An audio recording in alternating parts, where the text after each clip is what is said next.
But until to that point, we're going to expose the devil. Unfortunately, the devil, who is very real, and his greatest secret and his biggest trick on the church is not, and the whole world for that matter, is not that he is not real. It's that he is not you. And that devil is a shyster. He's very tricky. He's a liar, and the father of lies. There's no truth in him. When he lies, he speaks his native language. And unfortunately, the devil, according to Romans chapter 8, verse 6, it says the sinful nature is hostile to God. It does not submit to God's law, nor can it do so. The Greek word for hostile, which in King James is enmity, is ekthros, coming from a word called ekthras, meaning adversary, especially the devil. So if you break that down and you want to rewrite that in a way that's more applicable to today, it would be the sinful nature is Satan to God. It does not submit to God's law, nor can it do so. Your sinful nature cannot submit to God because your sinful nature is the devil. Now, I love these pastors and how they say, no, your sinful nature is not the devil. The devil's the devil, and your sinful nature is your sinful nature. And that's different things. No, I'm sorry. The devil is your sinful nature. That's how your sinful nature is able to communicate with you. Now, the perimeters of what your sinful nature is and how your sinful nature is not always at the same place at the same time like God's omnipresent spirit is.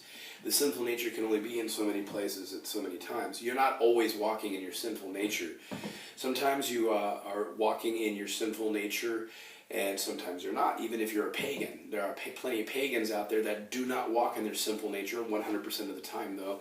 Many Satanists are trying to practice that. They cannot, because Satan can't be everywhere at the same time, nor can all his minions. So that being the case, we're going to be in Romans chapter 7 right now. As your sinful nature really is the devil to God. The presence of sin is also the manifestation of Satan in humanity in the temple of God. It says in Romans chapter 7, it says, what shall we say then? Is the law sin? Certainly not, for I would not have known what sin was except through the law. For I would not have known what coveting really was if the law had not said do not covet. But sin, being the presence of Satan, seized the opportunity afforded by the law. So sin seizes you and by the commandment, and it produced in me every kind of covetous desire. For apart from the law, sin is dead. But once I was alive apart from the law, but when the commandment came, sin sprang to life and I died. For the very commandment that was intended to bring life actually brought death. For sin, seizing the opportunity afforded by the command, deceived me.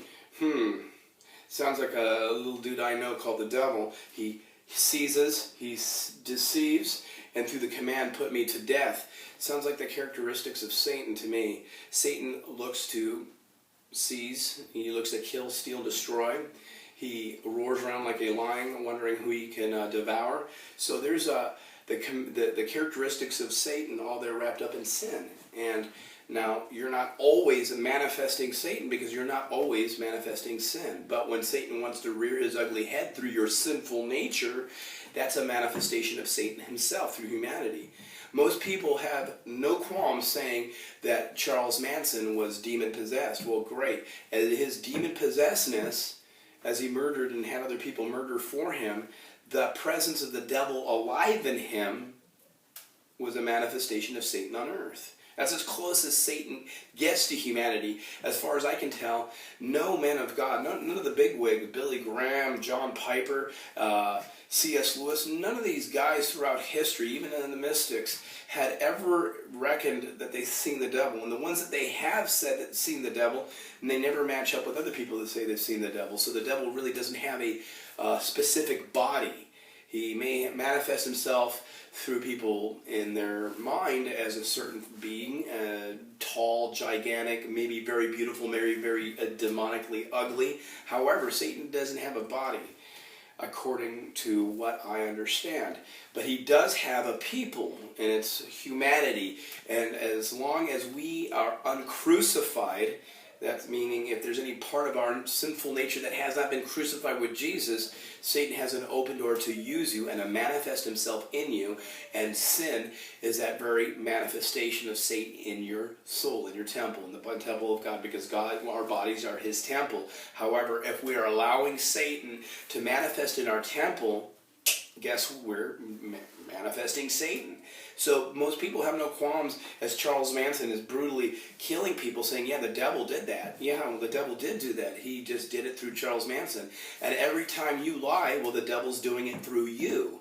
And you're being used by the devil to lie to somebody or to steal or to cheat or whatever it is that is not of God. That's not every perfect, good and perfect gift that comes from heaven, but it's a manifestation of the flesh. You're allowing Satan to manifest in your body, which is offensive to God. Naturally, we all have to deal with sin.